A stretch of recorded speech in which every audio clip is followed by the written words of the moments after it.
So this is Edging on Multiplicity, a podcast where three Michael Keaton fanatics watch the movie Multiplicity 10 minutes at a time and review each increment. I'm your host, Sam. I'm Adam. And I'm Drew, and today we are diving into minutes 30 to 40. Very fruitful part of the movie, I must say. There are some rich veins here in which we can start our prospecting. Yeah, we can start siphoning whatever you would call this. The bile of Keaton. The bile, yeah. Bile. I don't know. But yeah, sure. It's a body byproduct. I really like Doug's character because I can condense him down to this bit of figurative language. Doug is a man who continuously shoots himself in the foot and then complains that there are bullets in his feet. Yes, that's a good point. All the problems in Doug's life are directly the result of his own incompetence, to the point that when problems are presented that we haven't seen, like when new problems are presented to Doug, I simply assume that he caused them at some point. You know, like I'm just waiting for the explanation of what he did to deserve it. This entire movie starts off with the work incident. That's part of the reason why Doug has no time to spend with his family. That he hates them. But yes, that's because Doug refuses to fire Eugene Levy, who he is completely justified in firing. Okay, Drew, if Eugene Levy worked for you, though, would you fire him? Yes! If he tore up somebody's driveway, which, by the way, you know that was Lionel Spaulding's driveway. No. He's still working there! You gotta keep him for the Hawaiian shirts. Oh, yeah. Well, I mean, the argument the film's trying to make is that he needed him because he's busy enough as it is. Yeah. So he needed to keep him around, much to his chagrin. But Eugene Levy gets... we might be getting ahead of ourselves, but Eugene Levy gets a second chance, and in this 10-minute increment, he comes in an hour late to work, like a week after he tore up somebody's driveway. Okay, but Drew, he bought his watch in New York, and it was stuck on New York time because he couldn't figure out how to change the time. Yeah, 5:30. It's 5:30 in New York, but it's 2:30 here. Why? It was a 2:30 in New York. Oh. I am so okay, we gotta get back into a sequential order. Good lord. Doug, wonderful exemplification of his character flaw as he forces a coach to quit by annoying him. No, he doesn't force him to quit. He makes him so angry that he quits on the spot. Yes, his son's football coach. All the other dads are standing in a circle and arguing with him about all the plays. You gotta put my kid in. And Michael Keaton pulls him aside and looking, man, I understand how it is. All these guys out here. For a second, there's like a slight human connection. Oh, of course. And that sends my danger meter just... Yeah, the coach hears him utter the name of his son, having heard, 2 or 3 dozen kids' names. Put my kid in. The coach, understandably mad, quits and forces the mantle upon Michael Keaton to become the coach. He could have said no. He could have dropped the hat and walked away. Yeah. I'm sure there were a few other parents that would love to be the coach. They all wanted to put their kids in. Why not be the coach? Yeah. And that's why I think this movie might be secretly brilliant. This is a wonderful lampoon of 90s dad culture. We go from a scene of dads mercilessly berating a coach for not letting their kids play sport more, and then Michael Keaton puts the final nail in the coffin, and he has this strange martyr complex where he needs to take all of this pain upon himself only so he can complain about having all this pain upon himself. Exactly. So yeah, he's the coach now. Yeah, don't expect this to come back. It's just one thing to... Drew, they should know by now. We're only 30 minutes in. There's no continuity in this movie. It's back and forth. It's back and forth. No, I don't think it ever comes up again. Maybe like a slight mention. We didn't even see him coach. Like, they just mentioned that he was the coach, and it just cut right to the next scene. It's interesting. It's interesting to contrast the way this movie drops plots versus the way Dunstan drops plots. Dunstan makes you think something's gonna come, and then it kind of it'll do something towards the end of the movie that shows they remember that this scene happened, but they just are choosing to not acknowledge it again. It shows intent, but not purpose. Multiplicity just just chops off ruthlessly, cuts out any side plot. Nah, we're not going to talk about this anymore. Nah, that's not important. It's like a kid changing fads. I don't like Power Rangers no more. I like Spider-Man. I don't like Spider-Man no more. I want Dragon Ball Z. A normal movie. I don't want to do the football scene anymore. I don't want to play child's football. You know what? Let's just get rid of the kids. Harold Ramis, you said we were going to do the football scene, so you finish your football scene. I don't want a football scene. A normal movie, maybe this is a good opportunity for Michael Keaton to learn a little humility, a little responsibility, maybe get a little closer with his son. Can we get the stock YouTube tutorial music? Normal movies, multiplicity. The next scene has a great revelation as the daughter Jennifer, I believe. You're asking the wrong guy. The guy that's seen the movie like 15 times. Yep, definitely Jennifer. She comes in a karate gi, which is evidence that she is learning martial arts to overthrow her tyrant dad. Yes. Especially in the 90s, instead of writing complex character development suitable for children, you throw them in a karate attire, insist they do karate, and that's all the character development we need. Hey, you be nice to Jingle All the Way. I'm talking about you, Jamie Lang. Is his name? Yep. Yeah. Oh, I got it. Fuck. I don't even think this movie goes to that level. If I remember correctly, I think she just wears the karate uniform that one time. They don't show the karate, do they? No, they never show her karate. It's just implied karate. She might just like that. This might be her favorite outfit. It's her pajamas. Yeah. She goes to the Fireside Girls chats. She goes to the karate. Yeah, she's a ballerina. They just want to... Okay, I'm realizing like these are like good jokes that could have been played out. Like if they had played out the fact that she's in every possible extracurricular activity, that would have been this is a really funny gag that they just didn't push hard enough. That would have been funny if like there was a stronger emphasis, because like maybe you're thinking, all right, Michael Keaton just doesn't have time for his kids. Oh wait, his kids are fucking busybodies. Yeah, they do every single thing. Like if they had pushed it more, that would have been funny. We'd be talking about this like it's funny, but instead we're like, why? This is dumb. Here, see this. We could have got like a nice montage where like we see Michael Keaton getting his daughter. She's in an outfit for Girl Scouts. They go out. He comes in karate outfit, ballerina, and then you look at the clock on the wall, and it's like 5-10 minutes there, something like that. That would have been funny. Like literally every scene we see her, she's like in a different outfit. But they couldn't pick. There's just like a couple times. I think they had the joke in mind, but they forgot to follow through with it, because it seems. Because like when in the beginning, like in the first 10 minutes when they were talking about the Fireside Girls and all, and then she was listing off all the things he missed. It seems like they had an idea for it, but dropped the ball. I have an idea. I brought up this scene, positing that she was learning karate to defeat her villainous father. The Fireside Girls, she's learning how to tie knots. She's learning probably knives and fire, the safe and unsafe ways to handle them. Ballet. She's learning agility. She is training to be the world's greatest Michael Keaton assassin to finally put him in his place. That's true. And you know what the most amazing part is, though, Drew? What's that? She's put him in that grave already. He didn't have to do anything. He's dying at 50 of a blood clot. Yeah, baby. The way that she enters the scene and says, "Hi, Daddy," is like the sweetest thing ever. I felt like my blood sugar rise just from the way she's, "Hi, Daddy." And then Michael Keaton's almost a human being for an entire scene, he guys. Was so close. So close. It goes back and forth. He almost fully redeems himself. It's crazy. Yes. He again is talking to Andy McDowell. Linda. What was it? Becky. Not Linda. Hallery. Women. Laura. Laura. Because they only say her name. They say her name a lot in one part of the movie. In just one scene, in like 4 or 5. within 15 seconds, and I don't think almost ever again.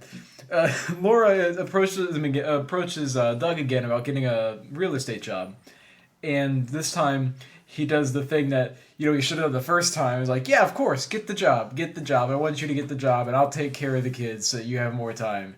It's really nice. They're kissing, they're communicating. I'm sorry I went quiet there. I was just thinking of what could have been. What's coming. I was just thinking this movie could have ended right here. Yeah, The credits could have rolled. It was a really sweet scene. Like, he was making dinner, he putting the kids to bed, talking about fucking his wife. It was nice. He's making the sauce. He's the sauce boss. Oh, he kissed his wife twice, really, like, pecked her face twice, and then high-fived her, as couples do. But here's the thing. Even this lovely moment, unfortunately, is still undercut by Doug just failing at basic social interaction as hard as a human being possibly could. When he's talking about how he's going to be doing all this work with the kids, Laura asks him how he's going to find the time. He goes, got a new guy at work. Oh, yeah, he's a new guy. Yeah, oh, yeah. New guy. Let me I think I wrote this down. Who is it? Just a guy. New guy. Really new guy. You don't know. Guy you don't know. New guy. Just a new guy. Yeah, that's not an exaggeration. He says that easily 8 or 9 times. It would have been so easy just to make up a fake name. Steve Harvey, fake name right there. Yeah, Steve Harvey. This scene pains me every time I watch it because what happens is the third time he says, guy you don't know. I think that's the third thing he says. I laugh when he says that every time, but then he says it like 6 more times, and then I just have to sit there and stew in it.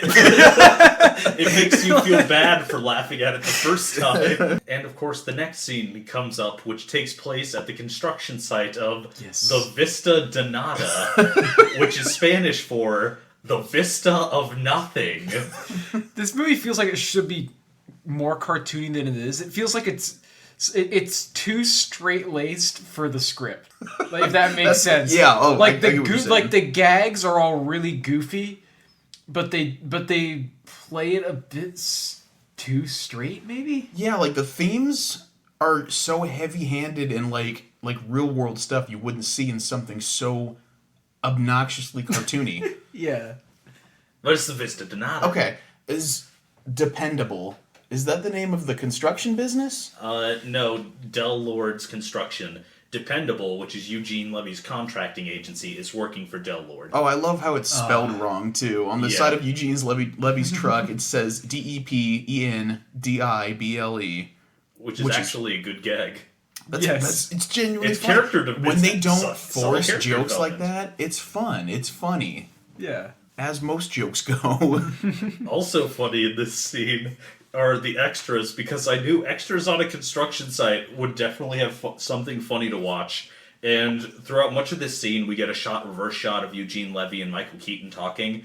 And behind Michael Keaton, there's a guy who has 2 boards, and he keeps on lifting one board up, setting it down, and then picking up the other board, and setting it down, and then he picks up the other board. I wish you pointed this out. No, I was watching that too. He was handing it up to a guy on the roof. Yeah, eventually he handed one of them up to the other guy, and then he picked up the other board again, and he was just looking at it for the rest of the scene. Just move the wood around. I don't know. What do construction workers do?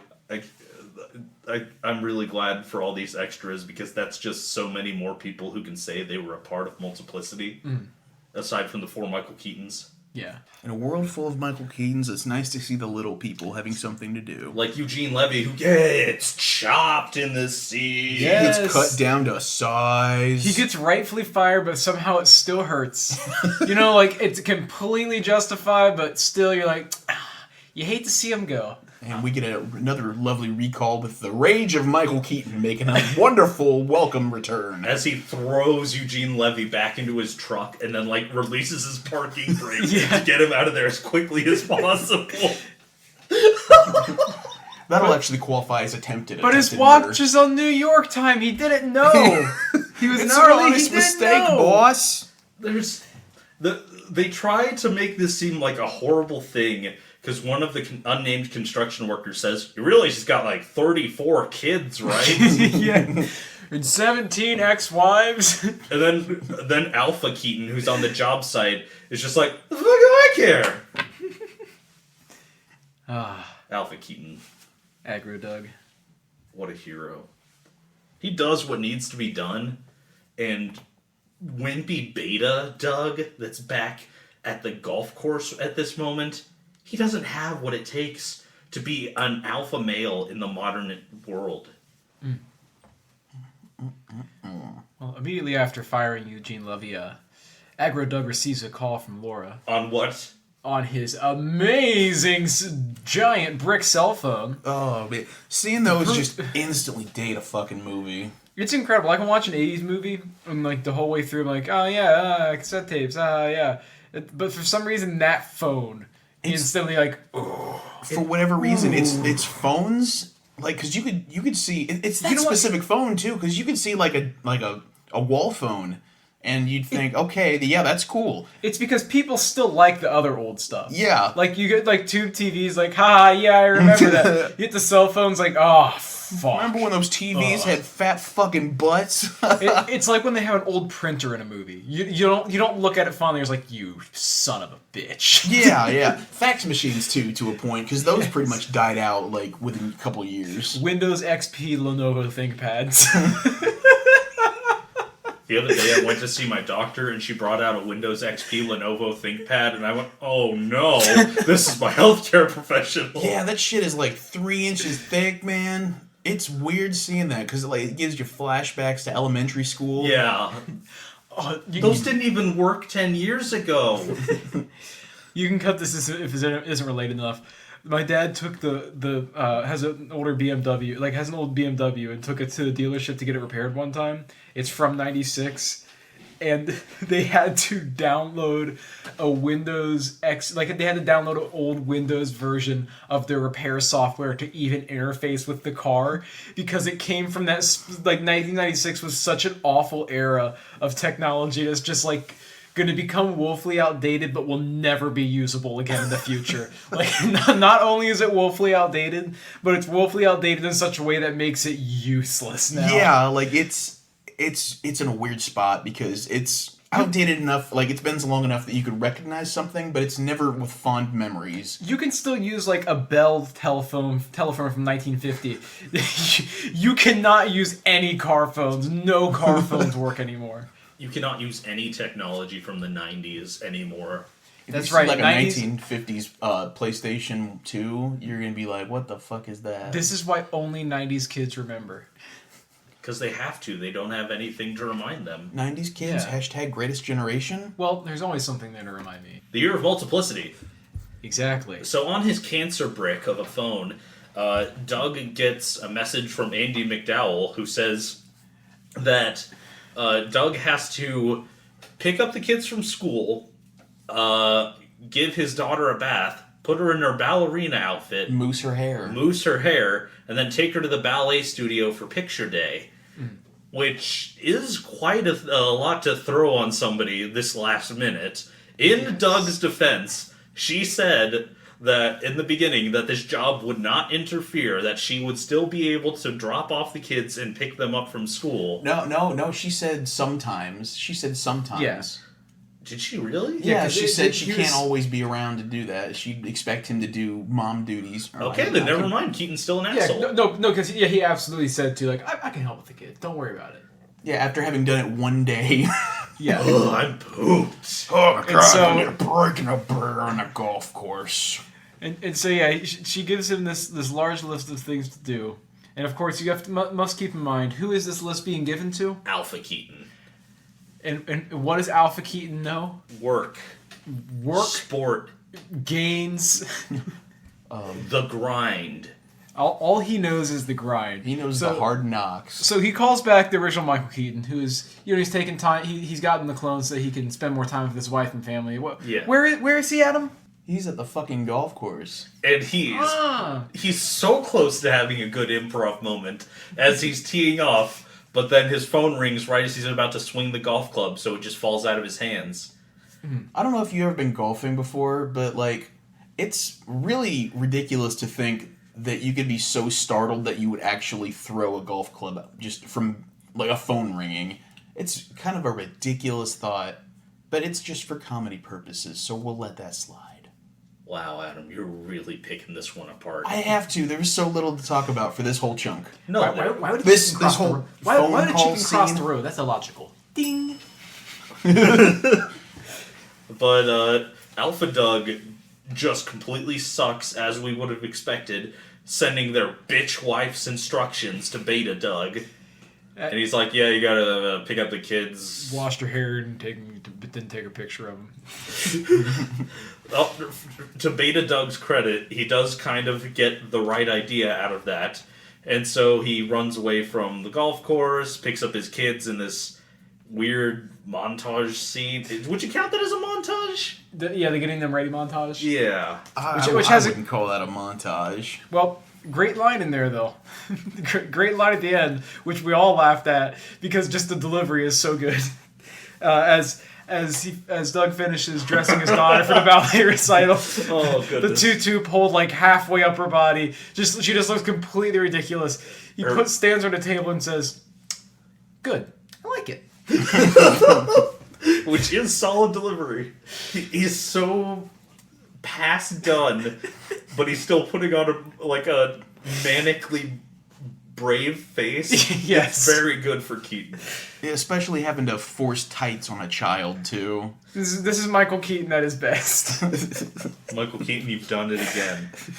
This culminates in the best scene of the movie so far, as he rounds up his little kids to go to the ballet picture day. They get to the ballet studio, and Michael Keaton finds a ballet instructor. He's like, okay, we're here for picture day. And she says, no, we moved picture day to tomorrow. Didn't you get the call? She says condescendingly. Yeah, didn't you get the call? And Adam, what does Michael Keaton say in response? Get a goddamn photographer down here.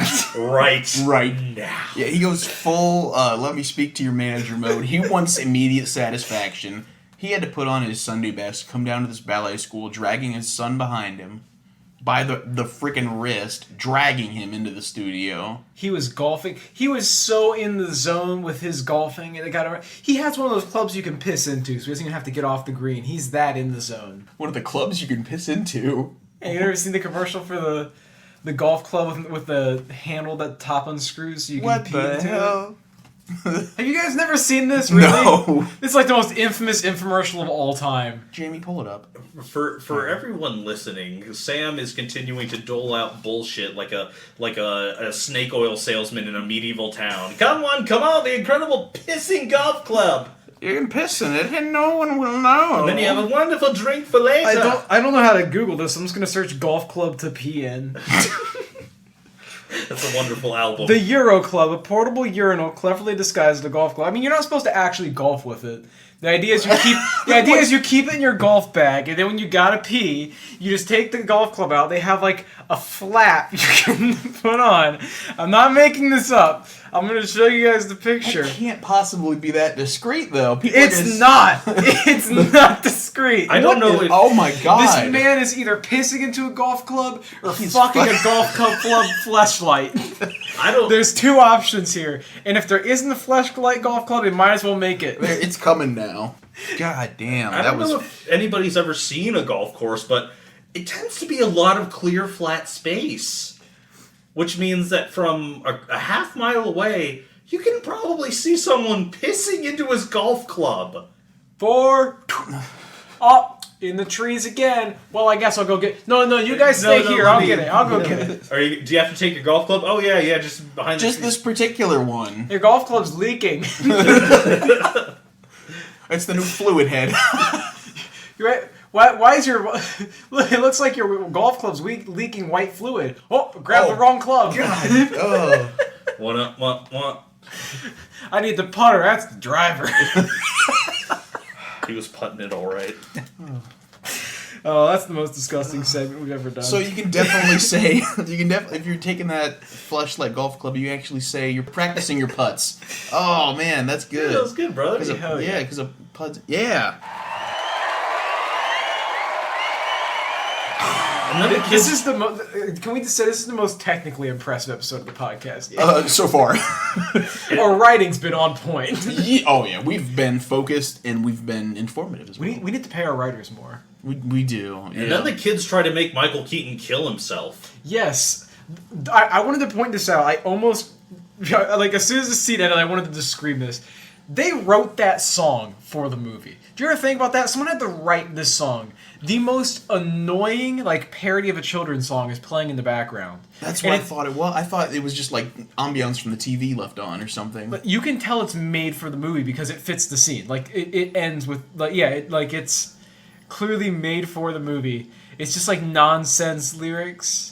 As the kids are screaming and banging on pots and pans and running back and forth. And Michael Keaton's got the phone to call. Yes. And he's holding 3 slices of pizza in his hand. In his giant, comfortable hands. Foreshadowing.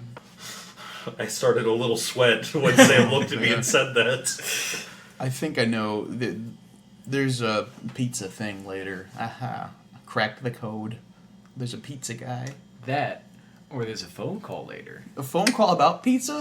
You never know. Then the kids call each other duty heads for 10 seconds. Oh, And then he says okay. you're both duty heads, go to bed. Here, not only that, when they are yelling at each other, the audio clips 7 fucking times. Just to maximize the annoyance. It was not on purpose. You will not clip audio on purpose. This scene is genuinely infuriating.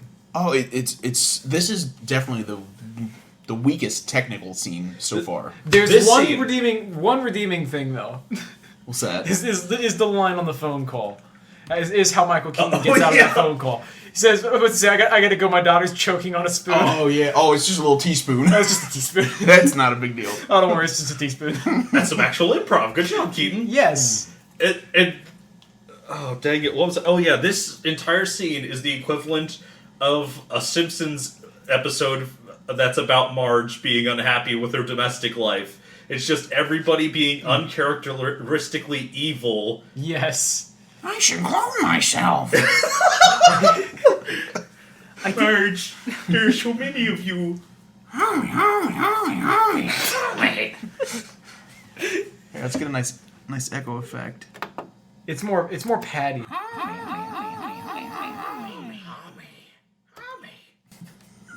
But it's Anna McDowell, so you gotta do Patty mayonnaise. Oh. What would that sound like? You want the echo? Yeah. Doug! Doug! Okay. We're sorry for wasting your You're time. right. We did. I did speak too soon. I gotta say though, just before this scene, I did write down. I realized I like laughed at something and realized that I very genuinely enjoy this movie.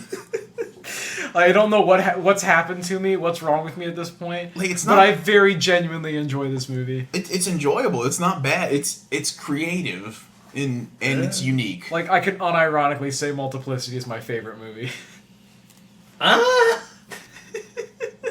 It has its problems, but it's so far I don't see how Well, it can like- get like bad. Like it's not bad. Every element of this movie has problems to it. It's like saying the foundation's solid when the foundation is rotten and termite eaten and constructed by Eugene Levy's contracting service. See, that's the problem though. The foundation is good. It's an original idea, and it's a unique telling from a different parent's perspective.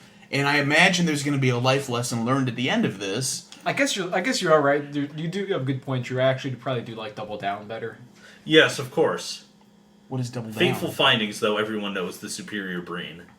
Is Fateful Findings the one with the suicide scene? The Suicide Squad scene? No, that's Fateful Findings, the suicide scene. Okay, yeah, that's my favorite. Yes. Oh no, I can't believe he killed himself. How could he do this? I can't believe you've committed suicide. I just cannot believe it. My favorite's Garfield, Tale of Two Kitties. Big city kitty. Big city and big kitty in the city. Have fun living with a kitty. And then we get from this horrible scene, to the crown jewel of Doug's sin. This is the scene. Oh, boy. Oh, this is the scene. Oh, Adam, can you take us...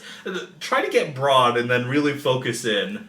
Well, first we get Michael Keaton waiting for his wife to get home from her fake realtor job. Or, not get home, get to the restaurant. They're having a date. They're at a fancy restaurant called On Derosa. Why'd you say her fake realtor job? Because we haven't seen her at work. They say she's at work. Well, that's because we this saw movie her isn't- outside of a house. Well, that's because she's not really a character in this movie. What's her name again? Second billing. She's more of a set piece that just She like has interacts to with be. Michael Keaton. We need to see what she does. She's second billing. She's a plot device. She was a prop. Yeah, Drew, it's are you terrible. saying all women are props? I'm saying this movie thinks all women are props. As further evidenced by Michael Keaton's. What happens next, brother? Next, she gets there. They get seated at a table. And At the Ponderosa Steakhouse, right? The fabulous, fancy Ponderosa Steakhouse with their Yes. classic brick wall.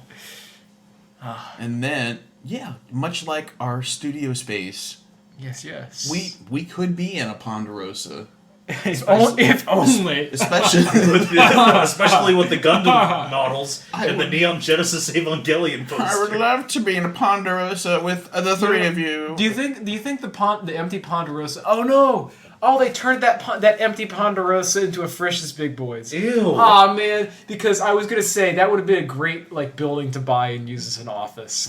But you keep the Ponderosa signage up and you turn it on so that old people come in and just And you put them to work. It's the greatest scam. Yeah, they just buy your products because they wander I haven't seen a Ponderosa open in 25 years. What is You it with gotta paint 90s all people? the windows black too, so they can't see inside. Or out. Like what they do at the casinos. Make them forget time exists so they spend more money. I just want to go sit in a dark, sticky Ponderosa steakhouse and eat my dry steak. Eat my dry, well-done steak. Well, because the vinyl seats are going to be sticky. It's a Ponderosa. Oh, yeah, especially because most people that go to Ponderosas are shorts-wearing freaks. I want my So they're gonna microwave get mashed that potatoes. sticky leather butt. I want my white microwave mashed potatoes, my well-done steak. Get a nice little salad bar. Have a nice treat. I love the Ponderosa. Get cottage And I'll cheese have- and crackers like everyone else. And I'll have a domestic, so I ain't paying the... I'm not going to pay the upcharge for imports. Imports, more like import that thing out of here. I'll take a Budweiser like a real American. Real man, We So got anyway. about 30% into this scene. This is how every discussion of every scene in this episode has gone. Yeah. So then where do we go from there? So They're in the Ponderosa. Yes. Having a lovely steak dinner. Yeah, having well-done steaks and microwave mashed potatoes at the Ponderosa. On paper plates. And then you start to realize that perhaps Michael Keaton did not invite his wife to the Ponderosa just to have a nice dinner. Perhaps he may have had an ulterior motive in inviting her out today. He looks into her. Oh, Doug, you brought me to my favorite restaurant. Nothing's too nice for you, Patty. Oh, Doug, I'm so glad I'm back at work. I'm really enjoying my job, Doug. I feel so fulfilled. Well, that's just the thing, Patty. Being around the kids makes me want to kill myself, so you need to quit your job. Doug, it's been one day. You see Skeeter outside the window looking in. Doug! Why don't you come back, Doug? I don't want to be a third wheel anymore, Doug. We're watching Doug's big movie next, and you I can't would love stop that. us. I would love 100% that. love that. Doug's first movie is awesome. Bleep that, but they're still gonna know. It doesn't matter. Doug's first. If you would like to see Doug's first movie, you can email us at edgingpodcast@gmail.com. If you want to hear more, Oh, Doug. If you'd like to see us go, Oh, Doug. if you for want an hour every week, if you want to understand the Roger Cuck jokes, go ahead and do the. Could you do the Roger Cuck bit for me, please? Okay, just let me think of what Roger would say. How do you like that, Doug? I cooked you. Patty was slobbing on my knob all night long. Oh, Doug. Roger's a real man. That's right, I'm packing that 4-inch meat. Doug's first movie. Tune in next month. Oh my gosh, I love Doug's first movie. I'm glad we figured out the next season of the podcast on this episode, because before I was kind of unsure what we should No, do Adam next. gets to pick next. Because I picked Duncan. It's been... 1 week since you looked at me. No, it's Adam. And then Adam got back for taking a pee. Oh, I see. So Doug Funny invites his wife to a beautiful dinner at the Ponderosa Steakhouse just to tell her she needs to quit her job and return to her domestic life. Yes, it's implied that it's been a couple of weeks. She says a month. A She month? says it's Yeah. been a month. I thought she said it was a couple days. No, she says a month. Oh. But in movie time, it feels even funnier. I think they should have just leaned into it. And Yeah. said, It's been a day, Michael Keaton. You did one. You took care of them for a single day. Yeah, But did you not see the pizza I wrapped up in aluminum foil? it was plastic wrap. Only It was true aluminum fake- foil. It was plastic wrap. Sam, tiebreaker? Oh, I only remember later on where aluminum foil is discussed as a wrapping. So I've been poisoned by the later scene. I can't think of it. All right. We'll have a tiebreaker next week. We'll go through on frame by frame, and we'll find out. If you know what Doug wrapped his pizza with, you can email us at edgingpodcast@gmail.com. Actually, you know what? In your podcast app of choice, wherever you're listening to this podcast right now, I want you to go ahead and unlock your device and look at the name of the episode. That's the answer. So look forward to the end of this episode. It was plastic wrap. Wait, can I get a clean take here? So if you're wondering why the episode was called tinfoil, so if you're wondering why the episode was called plastic wrap, then there's your answer. And that's the end of the 10-minute chunk, which Yeah. leads us to our ending segment. We end like right on just the most powerful, painful cliffhanger. Yes, as Angie McDowell is like facing either defying her husband or returning to the shackles of domestic life, which she has finally shed. The look on her face too is just absolute gold, because the look on her face is exactly what the look on the audience's face would be. Just the utter like the mix of like shock, disgust, and amusement. Like, really? Yeah, I gotta say, like, Andie MacDowell is really selling this role. She's just such a mom, and it really works really well to counteract Michael Keaton being a baby. Andie McDowell's character is what Michael Keaton's character Doug thinks he is, where she takes like so much shit in stride, and she just like internalizes it, and she finally gets one thing that she wants in her life. And Doug takes her to the Ponderosa to say it's not working out. Maybe this movie is secretly brilliant. God, can you imagine getting dumped in a Ponderosa steakhouse? Oh my God. This movie secretly brilliant? Because the more I look at it, the more I realize that Doug looks like an absolute dumbass in this entire movie. Maybe this is the point. What is his saving grace, though? Maybe what saves him? I'm dumb. There's a little Doug in all of us. How about this is the second new segment? Adam tries to continually guess what the saving grace is, Ooh, only I like to that. find out at the end that there is none. Oh my God. Okay, Adam, what's Doug's virtue? What would you guess at this point? Okay, I'm gonna... And you can't say Schmeat. How did you know I was gonna go Schmeat? Schmeat is my default answer. You always go for the Schmeat. Okay, so I think I'm gonna go with the obvious answer here. That most movies would use. I'm gonna say that Doug realizes that he's the problem and changes his life to suit the needs and benefits of his family, considering their feelings along the way and growing as an individual. Any thoughts? No thoughts, head empty. Yeah. Yeah. As I look around, I see nothing but giggly faces. So if you want a discount on your next online order from Ponderosa Steakhouse, use code EDGINGPODCAST10 for 10% off. So Adam, what do you think is going to happen? I think we're thinking it's going to. Where do you think it's going to go from here?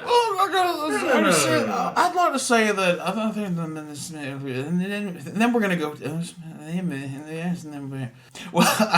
Well, I think from here on out, I think it's pretty clear to say that Doug is going to be so off-putting that his wife is going to throw him out of the house, and she's going to, lo and behold, meet Alpha Doug, or what was it, Double D, as we called him last week? Yes. She's going to meet Double D and be like, where have I seen that exact person before?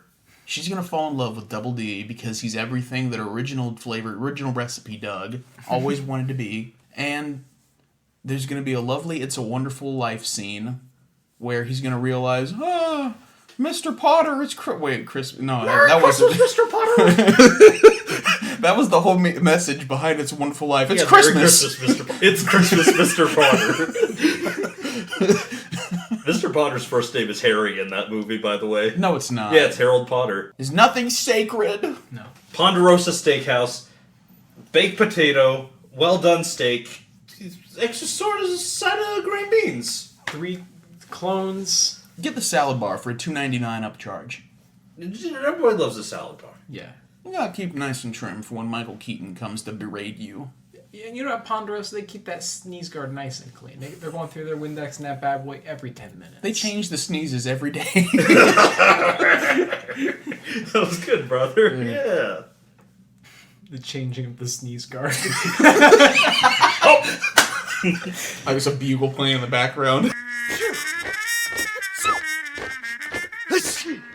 So, ladies and gentlemen, that's been Edging on Multiplicity. Yet another episode.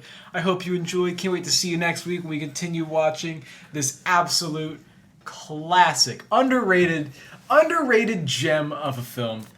I've been Sam. I've been Adam. I've been Drew. Make sure you hit that subscribe button, hit the like, leave a comment down below, hit that bell so you can always get notified when new episodes are coming out. Always spay and neuter your pets. Adam, what's your line? If the mole changes color, consult a physician. Edging on. Edging on. Multiplicity.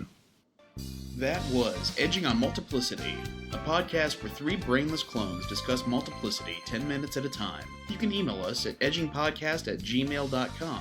Edging On is a podcast by Sam featuring Adam and Drew. Music is done by Sam and edited by Adam.